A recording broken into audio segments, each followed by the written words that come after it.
પહેલા તો આપણે એ જાણવાનું છે કે ચોમાસું પાકનું વાવેતર મોટાભાગના વિસ્તારો તો એવા છે ગુજરાતની અંદર કે જેને વાવણીનો વરસાદ પડશે ત્યારે જ એ વાવણી કરશે અને સ્વાભાવિક રીતે વાવણીના વરસાદ છે 15 જૂન આસપાસથી એ વાવેતરોની શરૂઆત થતી હોય છે।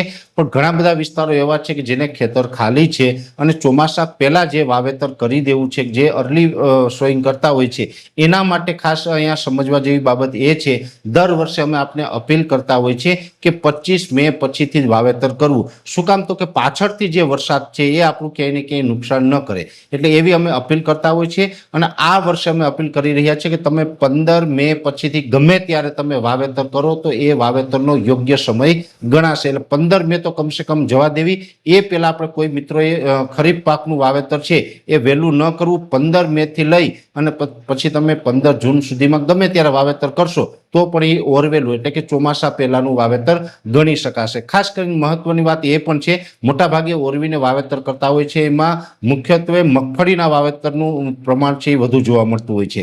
કપાસ તો ખૂબ ઓછા ખેડૂત ભાઈઓ છે ઓરવીને વાવતા હશે, છતાં પણ જો તમે કપાસ ઓરવીને વાવતા હોય તો પણ તમારે લાંબા ગાળાની વેરાયટી છે એ તમારા માટે ઉત્તમ રહેશે। જો મગફળીનું વાવેતર કરવાનું હોય અને મગફળીનું વાવેતર છે એ 15 મે થી લઈને 30 મે સુધીમાં જો તમે વાવેતર કરતા હોય તો તમારે લાંબા ગાળાની મગફળીનું વાવેતર કરવું જોઈએ। અને 1 જૂનથી લઈને 15 જૂન વચ્ચે જો વાવેતર કરવાનું થાય તો તમે લાંબા ગાળાની મગફળીનું વાવેતર પણ કરી શકો અને ટૂંકા ગાળાની મગફળીનું પણ વાવેતર કરી શકો। એક વેરાયટી આપણે થોડા વર્ષથી બહુ વાવેતર વધ્યું છે, જે છે 39 નંબર। સ્વાભાવિક રીતે 39 નંબર છે એ આપણે ઓરા માટે ખૂબ અનુકૂળ છે। જો ઓરા માટેની મગફળીનું વાવેતર કરવાનું હોય તો પછી તમે 39 છે અત્યારે મે મહિનાની અંદર વહેલું વાવેતર કરવું હોય તો પણ કરી શકાય છે, એમાં કોઈ ચિંતાનું કારણ નથી। એટલે ઓરા માટેની મગફળીનું વાવેતર કરવું હોય તો જ વહેલું કરવું। જો આપણે મગફળીનો પકાવવાની છે અને જે રેગ્યુલર જે આપણે ઉત્પાદન લેવા માટે મગફળીનું વાવેતર કરતા હોય તો મેં આપને જણાવ્યું એમ 15 મે થી લઈને 30 મે વચ્ચે વાવેતર થાય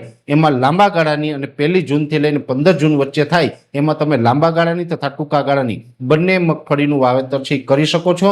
જો કે આ વર્ષની વાત કરવા જઈએ તો મગફળી માટે ઉત્પાદનની દ્રષ્ટિએ ખૂબ સારું વર્ષ રહેવાનું છે, જે ચોમાસાની આખી પેટર્ન રહેવાની છે।